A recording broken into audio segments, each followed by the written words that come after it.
was expecting more, and when I go and talk with him, he give me some excuse. It's only business. Everything, like when I catch his neck and choke him, he tapped, and I think you bring like 1,000 people from Ireland here, different part of the world, and you're Apo in front of them, and you talk about a warrior and something like this. How can you tap? Go sleep, go sleep. He tapped, and I was like, okay, it's enough. It's not enough. I need something. I see like some of his corners, like talk with me, and I think, oh, I have to bite his heart. And with that, welcome to Early Stoppage, show with news and days. Just give just enough time, but sometimes not enough. This is your first time stopping by. We thank you, and get ready for something you won't find anywhere else. I'm John Franklin. I'm joined by the godfather of Fight Night Picks, Craig Allen. Craig, how are you? I'm on that cycle like Mike Bibby. Listen, John, I was feeling the Vancouver Grizzlies vibes, so I threw on the old school Grizzlies jersey. Not the Memphis remakes, though I do like the fact that Memphis went with the Vancouver jerseys, which has to cross up a lot of millennials because they probably had no idea that Canada had a second NBA team. One can only hope that we get one back someday, hopefully in Montreal. But, John, I'm excited. It's a UFC-less week. We've got a lot of other promotions. There's PFL, there's Bellator, there's one championship. There's all sorts of crazy stuff. CFFC's got a card, so I'm looking forward to that. We just released our PFL and our Bellator predictions and previews for the main card of both of those fight cards that are coming up on Friday. I'm excited for that and to get back in early stoppage. It's the return to this week in MMA. It's the short hiatus of early stoppage that ends, I guess. You want to call it that? I'm looking forward to it either way. On this episode of Early Stoppage, we talk Dana's shit list, Pena's play, and the return of the former mayor pro tem of Huntington Beach. But we begin, Craig, with AJ McKee. Craig, AJ McKee thought that Patricio Pitbull's waist was a little heavy with that gold, so he snatched the 145-pound belt right from it, and Craig, he did it quick. This kid is undefeated and looks to be shaking down Bellator on some pay me my worst shit. So the question is, are we looking at the future here? Is this kid on his way to being the best fighter in the world? It's a contentious kind of conversation when you go over to the Underground Whisper Network. You look at Reddit, because then it is, well, if you put Volkanovski and McKee together, who's going to win? I don't know. If you put McKee against Holloway, who's going to win? It starts to get a little more interesting if you go like 10 to 15. Like if you fought a Josh Emmett, if you fought Barboza. Barboza's got a fight with Chikadze. Like there's a lot of fun fights that are in the mix there. But for me, AJ McKee was a guy that kind of popped onto my radar somewhere around Bellator 187, maybe Bellator 197. That was when he beat Justin Lawrence. That was Michael Chandler, Brandon Gertz, when Chandler just picked Gertz up, threw him down, popped his shoulder out of socket, finished him in that fight. That was an amazing one. But I really remember that card for AJ McKee, even just winning a decision like that. And then you look at the thing and the way that Bellator kind of brought this guy up. Did they hand feed him, if you will, some of his opponents? Well, yeah, maybe on the way up. John Macapa's a good fighter. Daniel Crawford was a touted fighter out of England. Then it's Pat Curran, former champ. Georgie Karhanyan. I know John Franklin, WSOF guy. Georgie, WSOF legend. You beat Derek Campos, who's an OG Bellator guy. And then you create a submission against the former Bellator bantamweight champ in Darion Caldwell, and then you beat Patricio, who's an absolute legend, who we're talking like he stole the thunder. The conversation was, can Volkanovski beat Patricio? He's so good. He beat Michael Chandler. Well, newsflash, AJ McKee finished him in the first round. Would AJ McKee, John, I told you before the show, I brought a prop.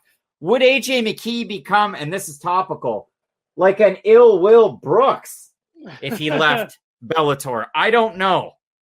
Did I buy that one? You're darn tootin' I did. I've got a Will Brooks, 11x14, hidden in the closet. But I do think that AJ McKee has a great shot. But I really want to get your thoughts on him because, you know, with some of these Bellator crossovers, I mean, Will Brooks is probably the worst example. Who's the best example? Gaethje, Alvarez? Like when we're talking about other promotions, guys coming in, there's success stories and then there's not. We saw all those M1 Global guys, Hadis Ibrahimov, Roman Kopylov, like guys just come in and suck. So I'm eager to get your thoughts. I mean, to me, he's beaten really good levels of competition. And it's not just first round. It's not just decision. It's in all facets of the game. So I think McKee is a huge star, and hopefully Bellator does pay him what he's worth.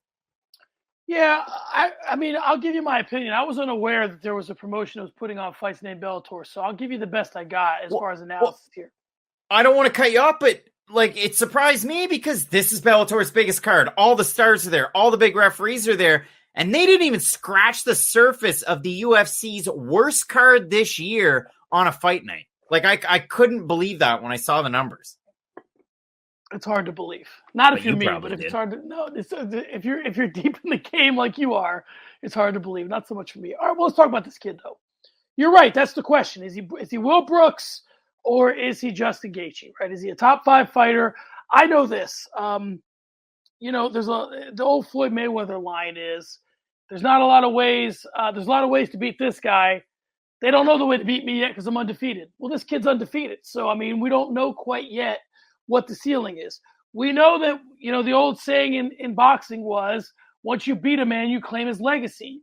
So if we were talking that way about Patricio Pitbull, then now we got to start a little bit talking that way about AJ McKee. And I do think that here's a guy that if you're ever going to bet on yourself, you really can't do it in MMA the way that you would want because they lock you down for so many fights. Maybe he would be Dennis Schroeder, turn down an $80 million extension and then sign a 1-year deal with the Celtics. Let's go! What a signing for the Celtics. Yes! So I think this kid's the goods. He's got the pedigree. His old man fought. So I'll say this. Some of the stuff that we've said about some other young fighters, Chimaev, O'Malley at times, I can't start telling you what's wrong with this kid as long as he's running through everybody. And he's running through guys that nobody runs through. Now, listen, could you build a case against Pitbull? Yeah, he's got 5 losses, right? Lost to Henderson, lost to Strauss, lost to Curran. He's lost before. It's not like he was, but in recent memory, he's been a wrecking ball. So I think that the way this kid, it was kind of like, I'll tell you what it reminded me of. It reminded me of when John Jones beat Machida and just kind of choked him and dropped him. And we're like, well, I mean, here we are, Well, what are we going to say? He did what he did to Shogun. We thought Shogun maybe was injured. But then when he did it to Machida, it was like, oh, shit. I mean, this guy's real. So I think doing this to Pitbull says a lot for McKee. I mean, Dennis Schroeder, screw my allegiances to the 90s Vancouver Grizzlies. It's all Celtics here. And John, it seems that Dana White, big Boston Celtics guy, is getting his Christmas card list together, and neither Stipe Miocic or John Jones will be on it.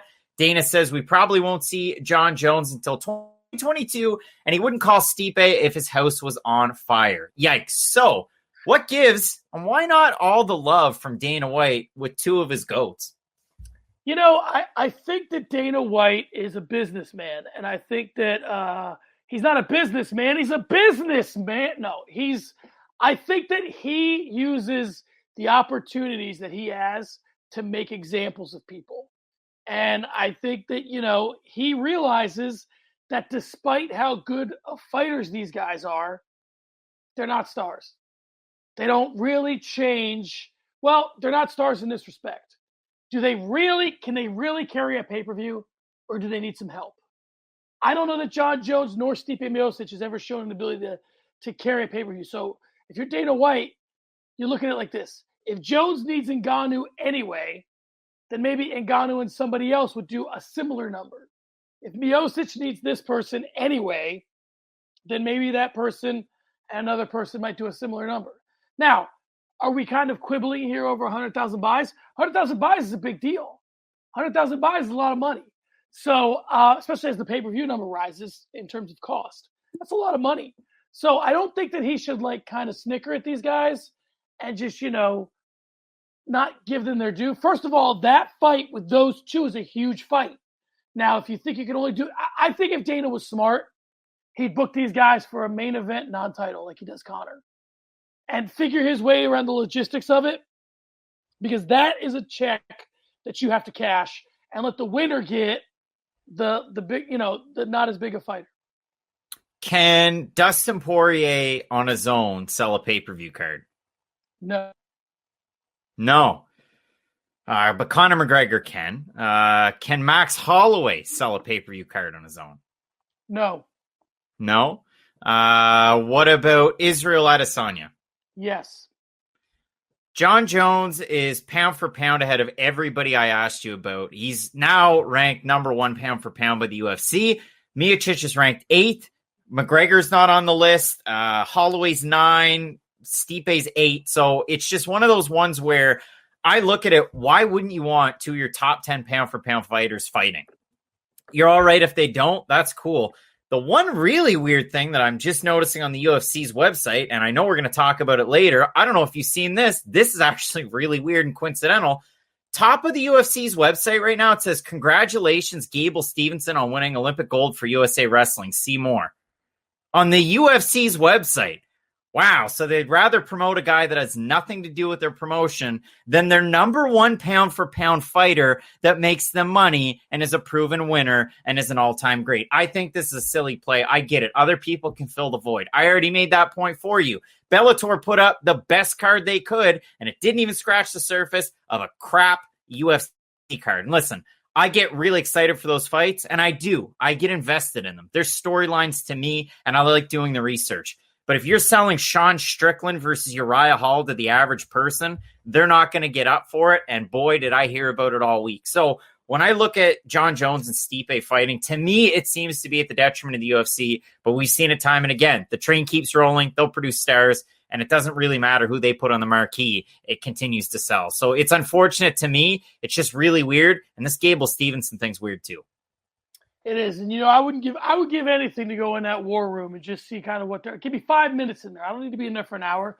Give me 5 minutes. You're not Robbie though. Sorry, I'm not. In a lot of ways, but yeah. So I would say 5 minutes in there. I'll do a couple of spins. I'll know everything I need to know to do early stoppage until my son is ready to take it over. Craig, I don't know if you're a betting man. Wait, you built a YouTube empire around gambling, so you are a betting man. Well, Cyril Gane came out this week as a favorite against Francis Ngannou. Should that fight ever materialize? Craig, you know more about this than me. Do the Sharps really believe that Gane is better? Is this prisoner of the moment stuff? Are they trying to draw out some money, or have they just lost their minds? This was like every rock and roll fan in 2008 when they hitched their hopes and dreams to David Cook and David Archuleta. Where are they now? Yeah, I think we're a prisoner in the moment, like American Idol fans back then. I mean, if you look at it for Cyril Gane in his fights, he was a minus, and let's average them out. 325 favorite against Derek Lewis. He's a minus 155 against Volkov. He's a minus 230 or so against Rosenstruik, and the list goes on. The biggest favorite that he fought Tanner Boser. He was a minus 650, and that's all it closed. Let's look at it for Francis Ngannou. It's funny because the odds flipped. For Francis Ngannou, he's gained 18.7% since the Open. At Open, Ngannou was a minus 190, Gane at a plus 165. So I guess, the opposite could be said. I made a mistake. Ngannou was a big favorite against Lewis. Ngannou was a big favorite against Rosenstruik, and so on and so forth. And we go down the list. So to me, I think at close, the odds are going to be really close. I think the big question about this fight is, and Matt Allen really hit it on the nail, so let's give shouts and credit where it's due. You look at Francis Ngannou and what he's able to do at MMA Factory. He pretty much maximized his talents under Ferdinand Lopez, and then he goes over to Extreme Couture, and you're a wrestler now when he fights Stipe Miocic. How far along is Cyril Gane, and how much can he learn just under the tutelage of one coach? We're going to find out. I mean, for George St. Pierre to make the Canadian connection, this is a guy that just kept getting better with TriStar. Now, behind the scenes, was he working his boxing with Freddie Roach? Was he working his grappling with John Danaher? Sure. But, of course, his head coach, Firas Zahabi, gets all the credit. So I think we're really going to see an interesting stylistic matchup. I think it's a really close fight. I'm going to side with the champ right now. But, yeah, I wouldn't be surprised if the odds really close in on par for this one. They're both the champ. How dare you? Okay. Yeah, I'm with you. I mean, listen, Gane pieced up Lewis, and Ngannou stared at him for three rounds. So that, if we're doing MMA math, which is the greatest indicator of how a fight's going to go, that's the result of it. I think that I do think I'm with you in the sense that I think it's a close fight. I do think this is a little bit prison of the moment stuff because Ngannou was a wrecking ball against Miocic. That's twice I've called someone a wrecking ball. 3 times and I'm out. We're just going to shut the broadcast down, so I'll try to keep it at 2. Yeah, I think this is a great fight. I still don't think that it is a more marketable fight than either of these guys fighting either John Jones or Stephen Miocic, or Miocic and Jones fighting each other. But, you know, as Chael says, here's our first Chael reference if you're drinking at home. Sometimes you got to kick the can down the road. And I think they're kicking the can down the road a little bit in matching these two up, making Jones and Miocic wait so that in 2022, 2023, they can book those fights. I think Dana is just, to be honest, this is going to sound weird. I think Dana is happy to use John Jones's name to make other fighters. And if John Jones wants to waste his prime in the gym and not in the cage, Dana's happy to have him do it. So here's my question on the fight. I mean, you got Gane, you got Ngannou, former training partners, interim champ, real champ matters. But where do you have the card? Because we've had cards in Arizona and Texas. We've had 2. We've had Vegas. Like, is this going to be an international card that they kind of wait for? Or is it going to be one that you have in the States? Because if it's in the States, you probably need another big name in the co-main. You got to, like, wake up. I don't know. We've got Robbie Lawler fighting Nick Diaz. Like, who could we wake up to bring out and make fight? Joe Riggs? I think that I don't understand the logistics of UFC Africa.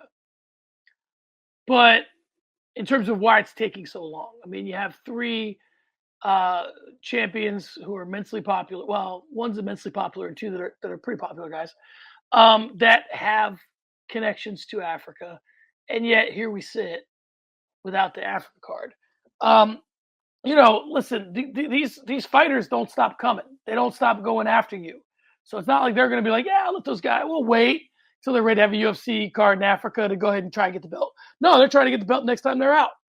So I think that might be a good place to put Gane and Ngannou, depending on the logistics of it.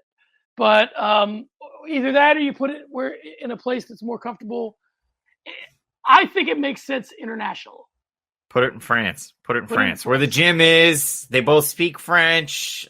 To me, it makes sense. Plus, MMA is legalized there. But, John, we'll move on. And little inside baseball. This is a giant paragraph. The short-lived beef between Khamzat Chimaev and Khabib Nurmagomedov has been squashed, at least from the Chimaev side. If you're interested in the particulars, check our Patreon. But suffice to say, it involves a Russian heavy and Abubakar Nurmagomedov, Khabib's cousin. Khamzat says now, quote, "This guy, I looked up to him in the beginning, and I still look up to him because he became a champ. He's one of the best fighters in the world," Chimaev said.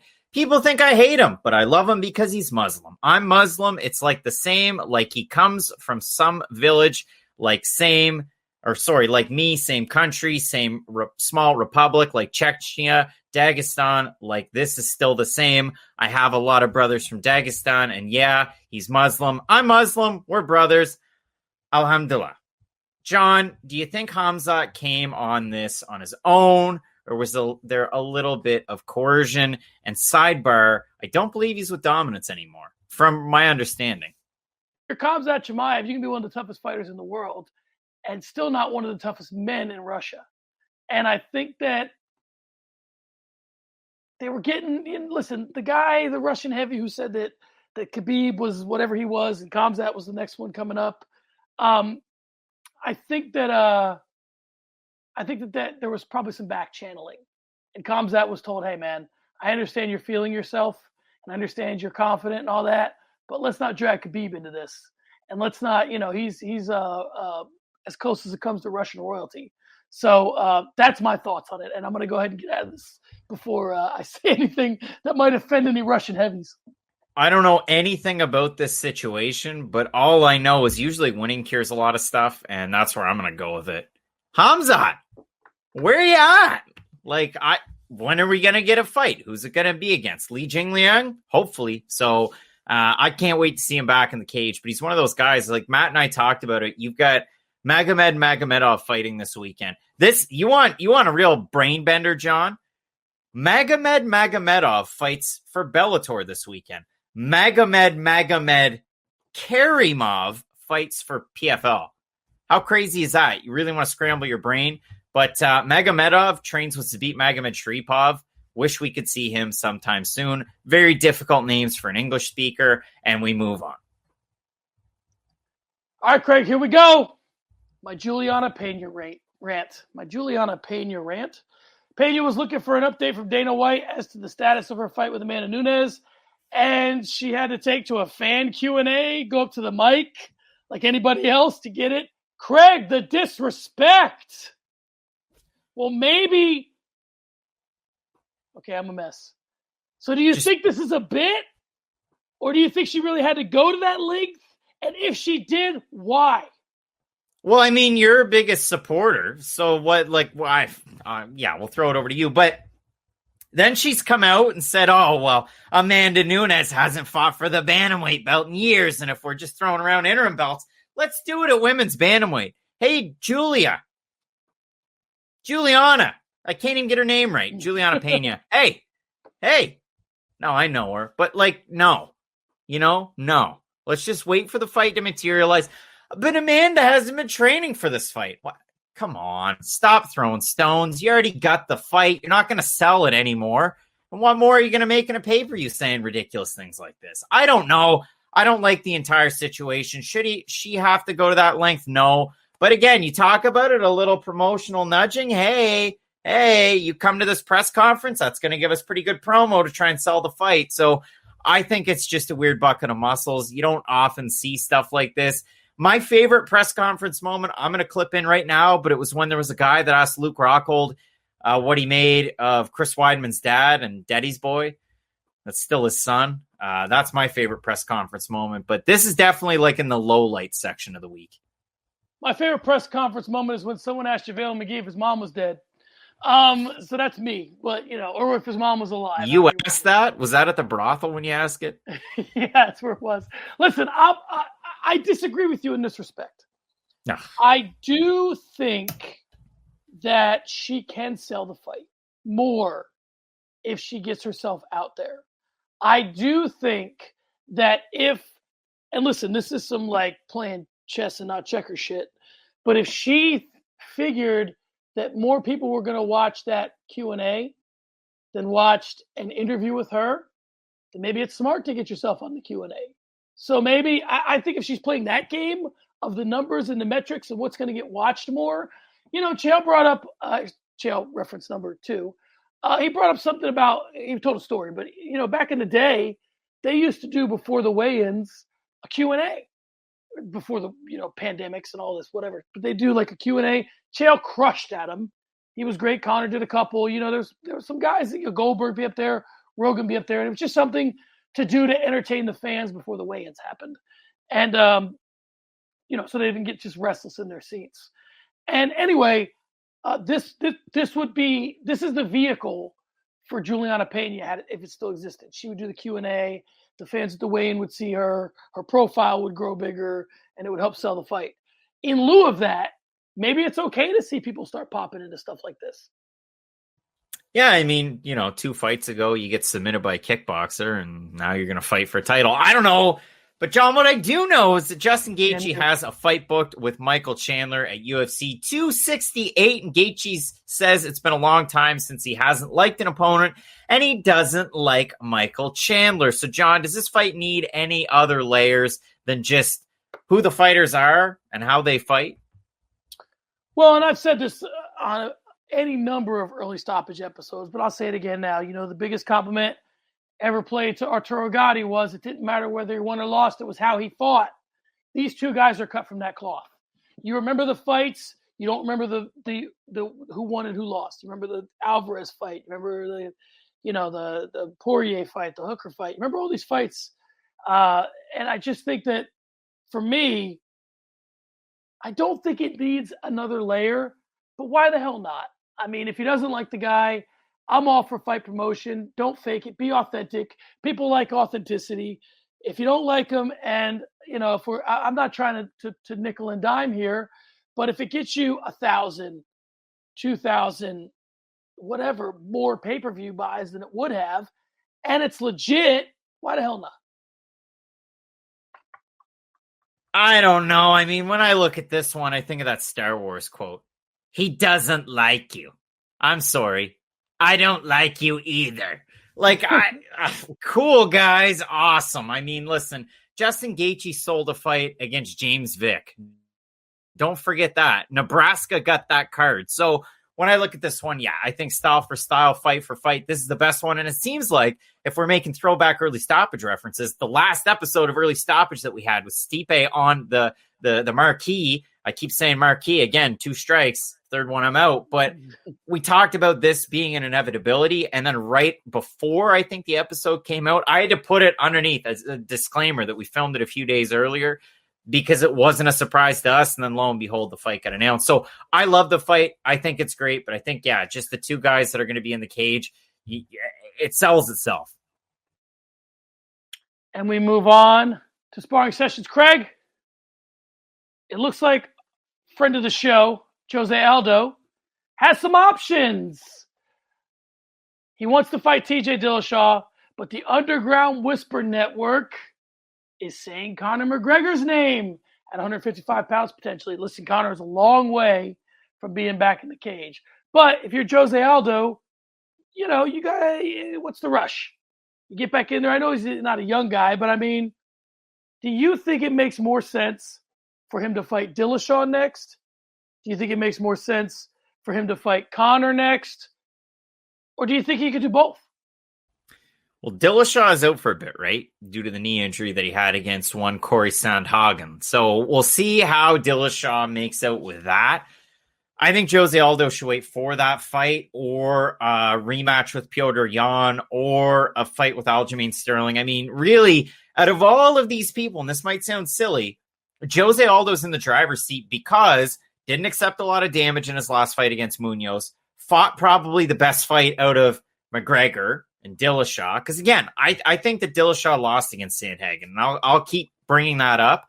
To me, the most impressive performance was Jose Aldo.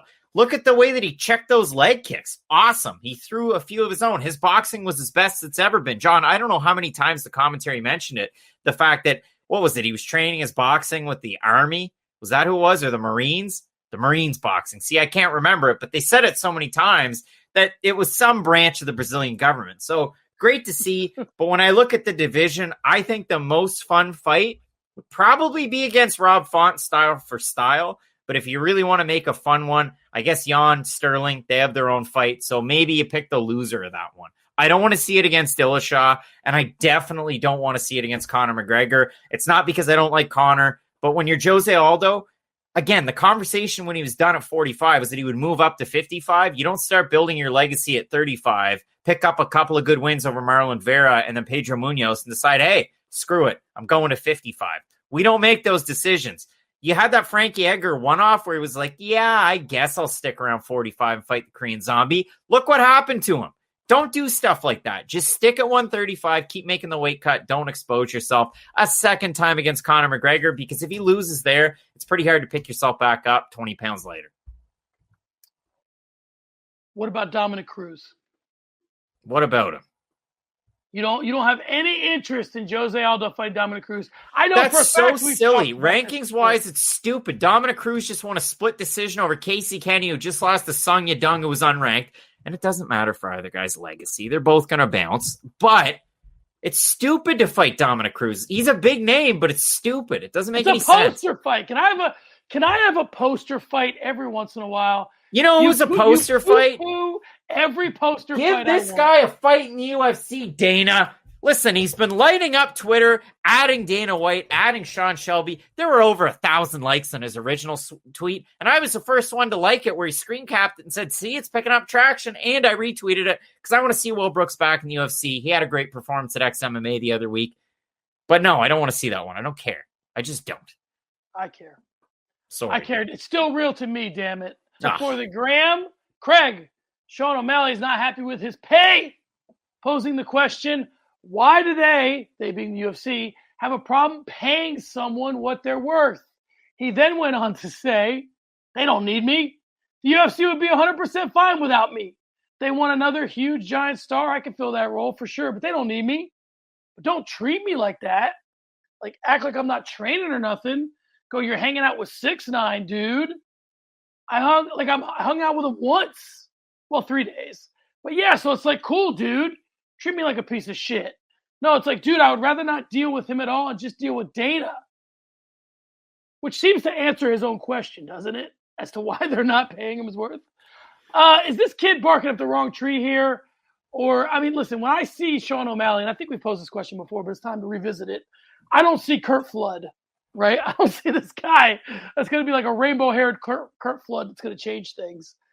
Do you think he can enact some change? Is he enough of a pain in the ass to do it? Or is he just barking up the wrong tree and needs to just take his money and shut his ass up?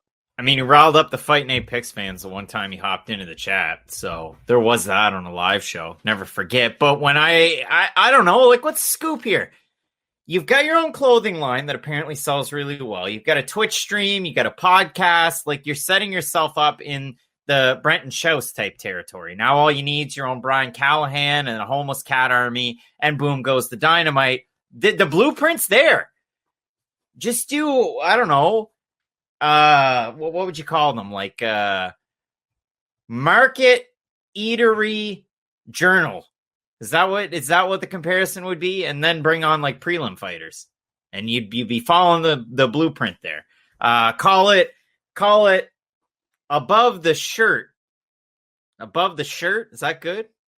Like below the belt? I don't know. He's setting himself up in that way, right? Outside of the cage. Right. You have to do stuff like that. So yeah, maybe Sean O'Malley could go to a Bellator, pop some sponsors onto his trunks, pop some onto his banner, make a lot more money. If money is the reason why you're into this, then why are you with the UFC? Why? You're in it for the notoriety and the star aspect of it. And then you can build your own personal brand. But if you're just in it for the money right now, there's plenty of other avenues where you can do that, earn those sponsorship dollars a different way. But it's just, you got to take a hard look in the mirror when you start laying the blame that way. And it just seems like a weird flex. And then to kind of back up on the comment seems really weird too. Yeah, you know, it's interesting. And I'm going to just throw a quick side note here. If O'Malley did leave, how has Bellator not yet taken advantage of the fact that 2 of their biggest fighters are from Arizona? I mean, they should do a huge card because... here. Well, John, I think that they're missing the boat. I think every time the UFC comes here, it's a big deal. I think if Bellator came here, it could be not a huge deal, but a big enough deal to maybe, win a night. Or I think it'd be a good night for them. Anyway, that aside, let's stay with O'Malley. No. Not that aside. We're going on the tangent. Because, John, I've talked about this on other shows before, and I've been all tee-hee, and I've thought about these things to say, and I make everybody laugh. But Bellator to me is a product that I really care about. I really enjoy it. I've been passionate about it. I go out there. I put myself out there. I do these Bellator videos, and people go, why don't you do them all the time? Well, I used to, but nobody ever watched them. But it's because I love Bellator, and that's why I'm willing to do it. But, John, they had Rory McDonald as their champion. They had Julia Budd. Mando Nialo's a marketable star. They have so many Canadians. They haven't been to Canada in like 7 or 8 years, and they don't even care. We don't even have a TV deal for Bellator up here. They pumped them on YouTube for free, and they went out there and they do it every single week. All of these countries that the average MMA fan never sees. You never see that flag, but you see it on this graphic because it's on this network and it's at this time. But in Canada, they don't have anything because they're on YouTube. So I don't understand why they only go to Temecula, they only go to San Jose, they only go to the WinStar World Casino and Resort, they only go to Uncasville, Connecticut. My anger lies in the fact that why wouldn't you make an investment in Canada too? It upsets me so much because there's such a passionate fan base up here. Oh, and by the way, like half of your MMA media members are up here too, buds. So make a push there. And also, if you have time for Glendale, maybe have a card there too. I got to put my foot in my... They're going to be here October 16th. I just looked it up. They're going to be here October 16th. Footprint Center. All right? It's Nemkov against Rumble. It's Corey Anderson and Ryan Bader. All right, Bellator, you did right by me, okay? Are you going to go for Fight Night Picks? Let me check my calendar. I should be able to go. Please do. You got it. All right, Craig. All right. And we move on to one Twitter hitter. Craig, Ronaldo Jacare Souza is hanging him up or laying him down, however you prefer to look at it. at the age of 41. The guy's a baby. A former Strikeforce champion and a real threat for most of his career. The last 4 have been messy. Losses to Hermanson, Blachowicz, Holland, and Munoz. Craig, I'll ask 2 questions, and you pick which one you're going to answer. He split with Jan Blachowicz just 2 years ago. Is the retirement premature? Or will you remember Jacare Souza?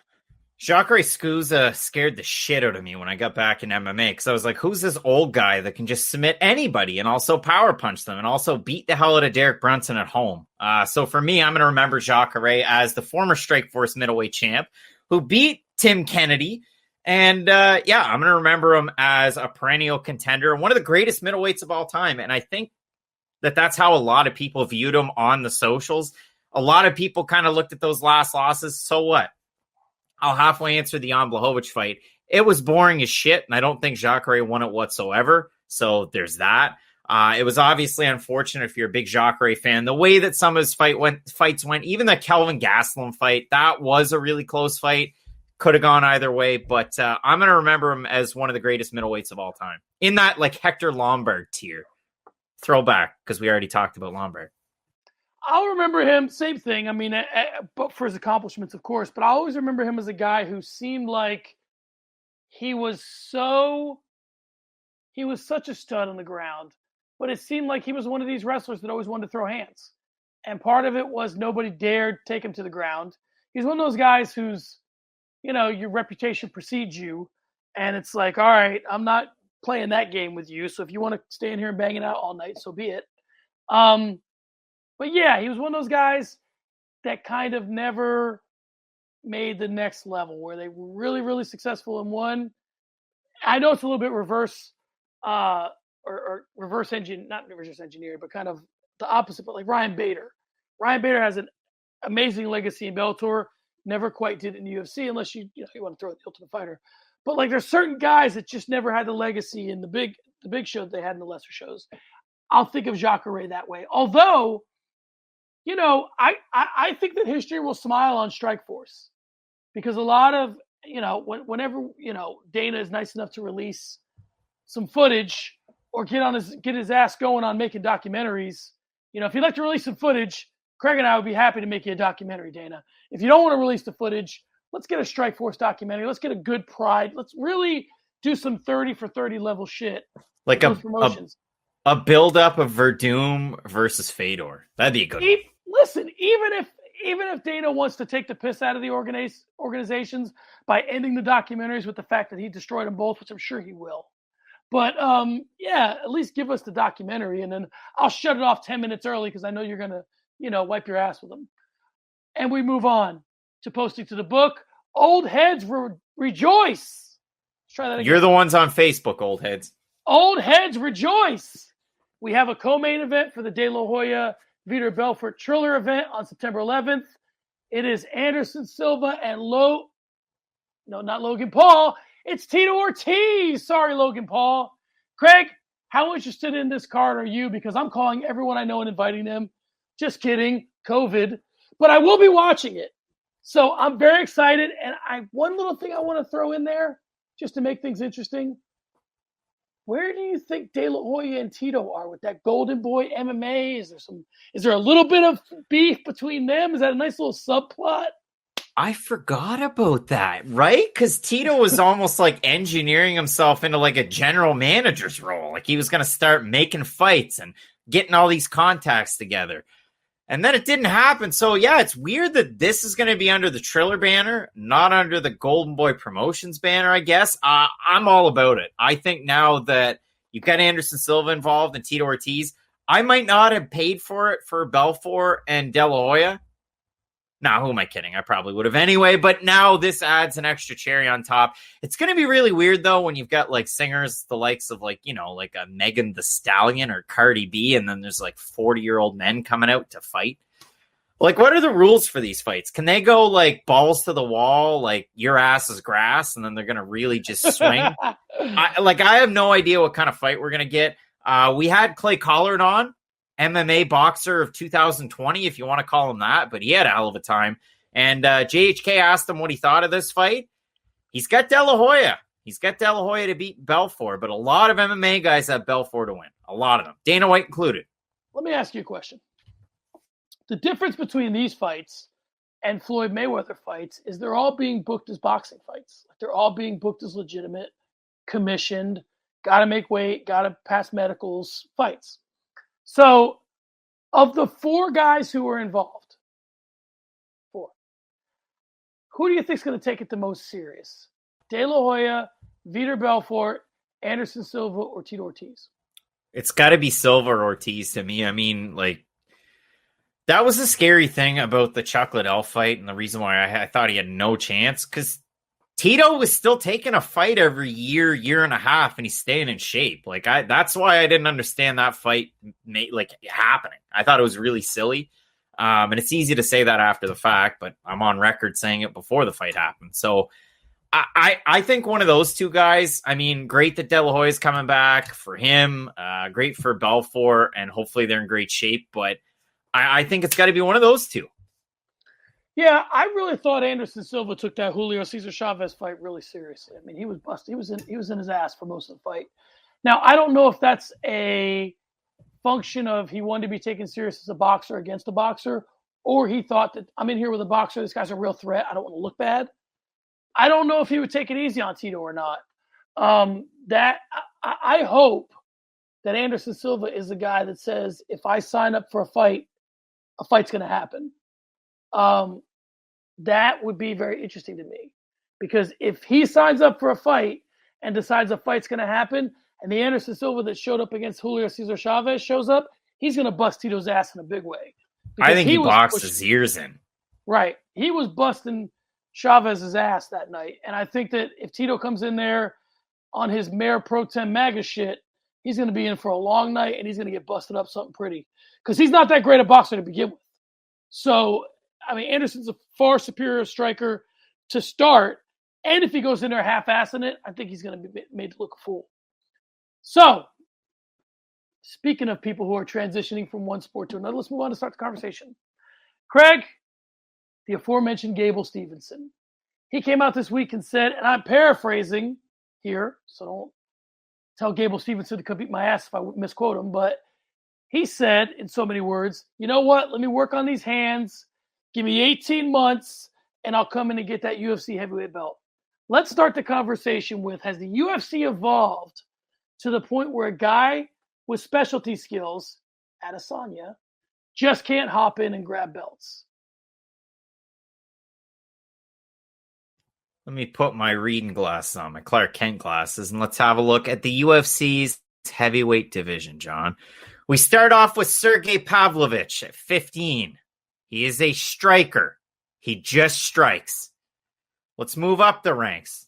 Number 12, Blagoy Ivanov. He's got sambo. He strikes a bit. Walt Harris. He brawls. Marcin Tybura. He can strike. Does a lot of throwing, though. Number 7, Shamil Durakimov. What does he do? He doesn't really strike. He just kind of wrestles and does a little bit of sambo. Number 3, Derek Lewis. John, what does Derek Lewis do? He is a black belt in street fighting. The question is, has the UFC evolved to a point where guys with specialty skills can't just hop in and grab belts? Derek Lewis had an opportunity this weekend for a belt. Real or not, or whatever you want to say about it. Could Gable Steveson go on this Cyril Gane-esque run? The answer to that one's no, because Cyril's incredibly well-rounded and had experience in martial arts that you'd consider to really count towards winning in MMA. Not to say that wrestling doesn't, but I don't think 18 months is going to be long enough. And Gable Steveson has so many opportunities out there. A lot of people figure he's going to go over to pro wrestling. He's already got some connections there. I'm going to flip this one on its head, John. What happened to Snyder? What happened to Dake? All these United States wrestling hopefuls. And everybody forgets about them, and now Gable Steveson is the guy. Like, there were so many other guys out there. Dake was supposed to be the next guy. He was supposed to be the guy transitioning into MMA, and now we're not talking about him at all. I find it odd. Well, I think that these guys are realizing in the process, and the thing that we'll never know, that a lot of them go in there and they probably show up at some gym. They say, hey, let's fuck around a little bit, no cameras.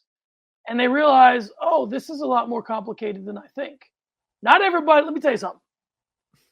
And I'm saying this because he didn't quite make it all the way to the Olympics, right? But not everybody's Brock Lesnar. Meaning not everybody is both skilled enough and cocky enough and enough of a badass to think that they can go in there and get in a fight. Like Brock Lesnar signed with the UFC with the intention of getting in fights with his wrestling as a background, as a ace in the hole. Now, with that being said, when the real fight started, it got a little messy for him. When the real strikers got in there, it got a little messy for him. So, but in fairness to him, I mean, listen, everybody, the line for Brock Lesnar is always the diverticulitis, right? After it, he was a different fighter before it. Before that fight, if I got my timelines right, and correct me in the comments. Hold on. Correct me in the comments. I think he fought Shane Carwin before. Shane Carwin is a legitimate wrestler with legitimate hands, and he choked him out. So him at his best was game. So, and you could jump all over this if you like. My point is that I don't think everybody has the necessary skill set, demeanor, all that to make the transition. About 60% of Fight Night Picks fans are from the States. 8 to 9% are from Canada. To the 60% of you out there listening on a plane, in a car, you might have turned it off already.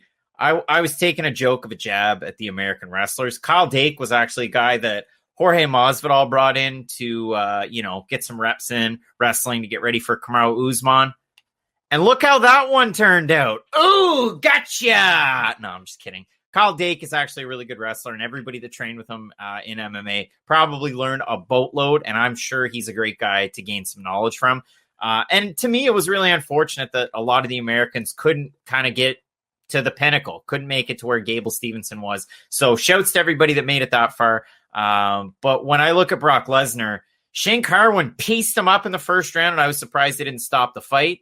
It just so happened that Shane Carwin couldn't make it out of a first round. And when he made it into a second round, the waters were too deep for him. And Canada's Brock Lesnar, because I'm claiming him as our own. You live in Regina, you're ours now. Canada's Brock Lesnar beat the tar out of him. And John, the diverticulitis stuff, okay, whatever. But what happened at UFC 200? Don't tell me it was a no contest, because I don't give a damn. He beat the hell out of Mark Hunt. Like there was a horseshoe up his ass. Maybe a little bit of Coors. So, that one's a tricky one for me. Enjoy, the summer, my American friends. Hopefully I didn't upset you too much. And that's all I got on this one. Yeah, I'm with you. I think that this kid, if he's got pro wrestling connections and he's young, he could go into pro wrestling, save his body for another run 4 years from now in the Olympics. If you get into MMA, that's it. I doubt he'll go into MMA and then still have enough in the tank to go back and wrestle, at least on an Olympic level, defending a gold medal. So it depends on what his aspirations are for 2024, 25, 2024. Where there's smoke, there's fire, though. I mean, if the UFC is promoting you on their website, like they're not promoting the other Olympians. Are they promoting the Canadians women national soccer team? No. Who beat the U.S. in the semis and then won in the finals? No? They're not promoting Sean O'Malley, but they're promoting Gable Steveson. All right, Craig, let's get on to finish strong. You got anything here? All I got's Fedor and Tim Johnson. Yeah, I was on a show earlier this week. I got asked about that one. If that was a fight that I thought, Bellator would go with. No, I thought it would have been Junior Dos Santos or Alistair Overeem, but Alistair Overeem's going to go over to Glory, and that's going to be sad when he fights Rico Verhoeven. But, I mean, it's a good fight. It's competitive between the two older guys at heavyweight. They both still have something left in the tank. Get my guy, Ill Will Brooks, a fight. Hey, Will, if you're out there, let's get my guy a fight. John, a couple fights that were announced. Sergey Pavlovich, the aforementioned Russian striker, he's back off injury. He's going to fight my guy, Tom Aspinall. Your thoughts? Tom Aspinall was the guy that I mentioned earlier, or I was going to mention earlier, I don't think Gable Steveson, after 18 months of working on his hands, can handle Tom Aspinall. So, yeah, I like Aspinall. I want to see him go. Alexander Hernandez is going to fight my guy, Leonardo Santos, the forever. His first fight was in 2002 against Takanori Gomi as a mixed martial artist. What do you make of that one? All my Alexander Hernandez stock I ever had has been sold. So, yeah, I'm taking Santos. Jonathan Martinez going to fight Marcelo Rojo. Christos Yagos going to fight Arman Zarukian. The Iron Turtle, Jin Young Park's got to fight against Gregory Rodriguez. Derek Brunson, Darren Till. You've got Shabazian taking on Imavov. Any of these ones float your boat? I like that Till fight. Brunson and Till. Strickland, Rockhold. There's a little juice in that one. I mean, Strickland, listen, I think that on paper, casuals, and you know I'm half a casual, are going to not be interested in that fight. It might be a good fight. Paulo Costa, Vittori. That's going to be a really good fight. RDA, Islam Makhachev. I'm interested to see that one because I want to see how much RDA has left in the tank. Last one from me, and this is a big one. Kai Kara France and Cody Garbrandt. Oh, that's a good fight. That's a good fight. Exactly. Love it. There's a lot of great fights booked, and Charles Jourdain is going to be fighting Lerone Murphy coming up in September, but also Dalcha Lunchambula is going to be fighting Marc-Andre Barrios. So if you're a Quebec fan of MMA, you're probably hold the 3. You're probably 30% of that 8 or 9%. So you're a very small percentage of Fight Night Picks fans. But you matter to us. So Quebec, stand up. Your guys are fighting September 4th. I can't wait for that. We'll get out of here on this. Couple of history notes. August 9, 2008, St. Pierre defeated John Fitch. August 9, 2008, Brock Lesnar defeated Heath Herring. What else we got here? I saw one. August 10, 2004, Jose Aldo made his professional debut, the before-mentioned Jose Aldo. August 10, 2003, Vanderlei Silva knocked out Kazushi Sakuraba for the 3rd time. What else we got? I had one more that I liked and then one more final note. August 11, 2012, Ben Henderson defended the UFC lightweight title for the first time, defeating Frankie Edgar in the rematch. Craig, we have odds for Anderson Silva and Tito Ortiz. What do you think they are? Anderson Silva minus 175. Anderson Silva minus 500. Holy! Tito plus 300. Maybe go with Tito. I don't know. Maybe go with Tito. And with that, Craig can be followed at Craig Allen FNP. I can be followed at SM Cornerman. The fight has been stopped. We'll see you next week. Craig, say something witty. Le retour de early stoppage, c'est pour vous. No gars au Québec. Couldn't have said it better myself. See you next week. Peace.